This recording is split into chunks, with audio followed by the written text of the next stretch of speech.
Hati, tajuk menarik, hikmah taubat. Bersama yang berbahagia Datuk Dr. Haji Muhammad Fadilah Kamsah menerusi segmen Basirah.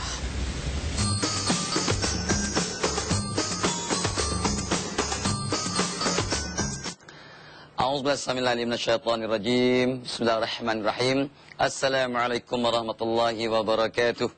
Apa khabar para penonton, para pendengar yang saya muliakan, yang dirahmati Allah, dan selamat menyambut tahun baru masih.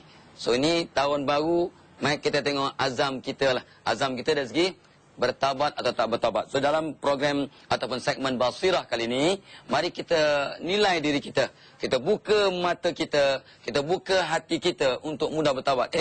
Kata Nabi sallallahu alaihi wasallam, sebaik-baik kamu ialah orang yang segera bertaubat setiap kali buat silap. Setiap kali kita buat silap, kita segera bertaubat. Nah, persoalannya, tuan-tuan, puan-puan lah, tuan-tuan tak ada ni. Puan-puan yang saya muliakan, agak-agak koma tu banyak dosa tak? Koma banyak dosa, mengkema. Banyak dosa tak? Banyak. Semua jawab banyak. Ada kemungkinan tak kita mati esok? Tidak mustahil. Ada kemungkinan, tidak mustahil. Habis, kalau kita banyak dosa, kemungkinan mati esok amat besar kemungkinan. So, bila kita patut taubat? Bila patut taubat? Jawapannya, sekarang ni.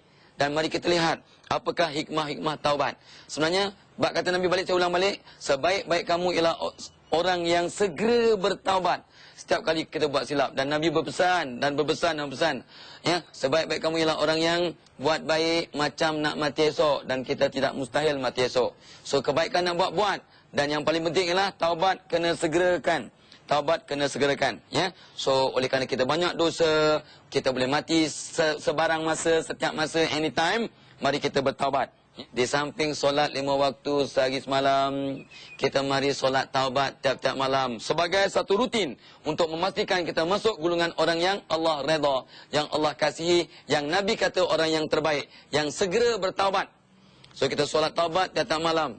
Dan tolonglah kita buat taubatan nasuhah, taubat yang sungguh-sungguh, iaitu dengan kita solat taubat, minta ampun, istighfar banyak-banyak. Satu. Yang kedua, kita amat menyesal, amat sedih, atas perbuatan kita, dosa kita yang lampau. Dua. Yang ketiga, kita azam tak akan ulang lagi dosa yang sama. Keempat, kita nak kikis, semua titik-titik hitam tu dengan istighfar, dan kita tutup titik-titik hitam tu dengan buat kebaikan, buat khidmat, buat sebarang ibadah. Kita buat kebaikan untuk titik-titik putih menutup titik hitam. Dan yang penting, hak orang kembalikan. Suami orang kembalikan. Lah kok yang mencuri suami orang. Contohlah. Jangan main-main. Allah takkan ampunkan dosa kita selagi orang yang kita buat naya atau kita buat dosa mengampunkan kita. Allah tak angkat dosa kita. Jadi taubat macam mana pun, Allah takkan selesaikan dosa-dosa kita selagi orang yang kita buat silap mengampunkan dosa kita. So please, kita minta ampun, kembalikan haknya pada yang perlu, yang patut menerimanya. Kita meminjam, pulangkan hutang, pinjam barang, pulangkan. Kat kampung saya, kadang-kadang dipinjam gula secawan, minyak makan 1 botol. Ingat. Tok yu setengah mangkuk. Tok yu tak tahu, kicap. Tempe 2 ketul. Allahu Akbar. Pinjamnya pinjam tempe 2 ketul. Lafaznya pinjam wajib dipulangkan. Kalau lafaznya minta, selesai. Lafaznya pinjam, tu akad tu kena ingat. Okey. So itu satu perkara yang kadang-kadang kita terlepas pandang.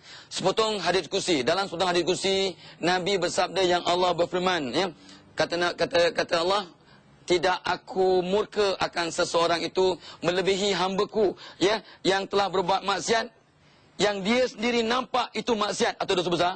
Kita nampak mencuri itu dosa besar, zina itu dosa besar, minum arak itu dosa besar, judi itu dosa besar, dan sebagainya. Kita nampak, tapi kita macam patah semangat. Ni dosa aku yang ni, Allah tak boleh ampun. Itulah murka Allah yang paling Allah sangat murka apabila kita buat dosa besar, yang kita sedar dosa itu dosa besar, dan kita menyangka bahawa Allah tak boleh mengampunkan dosa kita. Sebab semua dosa kita Allah boleh ampunkan, dan nak ampunkan dengan syarat kita minta ampun. keampunan Allah amat luas. Pintu taubat tidak akan tertutup selagi kita belum nazak, sebelum kita sakaratul maut. Dan ingat pesan Imam Al-Ghazali, ya, dalam sebutan satu kitab yang dinukilkan oleh Imam Ghazali disebut bahawa dalam setiap 7,000 orang yang sakaratul maut, 300 orang dapat mengucap dengan sempurna. Yang 6,700 payah nak mengucap.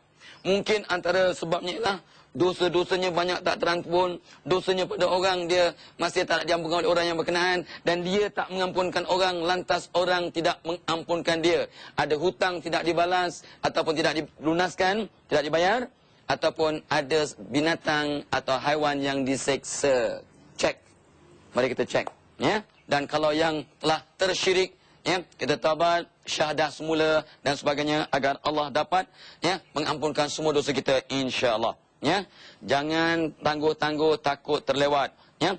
Dan ada orang ambil kesempatan. Allah Maha Pengasih, Maha Penyayang. Dr. Fadilah pun sebut, ya, pintu taubat amat luas. Allah Pengasih Penyayang. So kalau kita buat dosa ke zina, minum arak, tak aurat ke apa ke, Allah Maha Pengasih, Maha Penyayang. Kita tahu, ini yang selalunya menyebabkan manusia jadi sesat barat, kata orang Perak kan.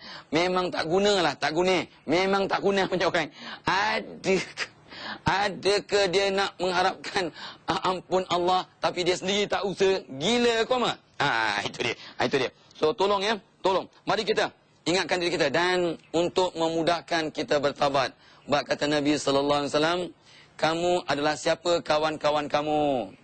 Barang siapa yang berkawan dengan orang-orang yang fasik, orang-orang yang selalu buat jahat, orang-orang yang memang tak kisah perintah Allah, maka kita kawannya akan bertangguh-tangguh untuk bertaubat.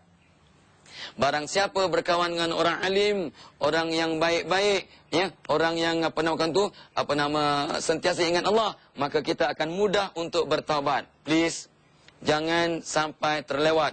Bila dah kita punya nyawa dah sampai ke kerongkong sini, dah sampai sakaratul maut, takut-takut kita tak sempat bertaubat. Dan seperti kata Imam Al-Ghazali, ya, kalau kamu nampak orang jahat depan kamu, jangan sangka kamu lebih mulia dari dia.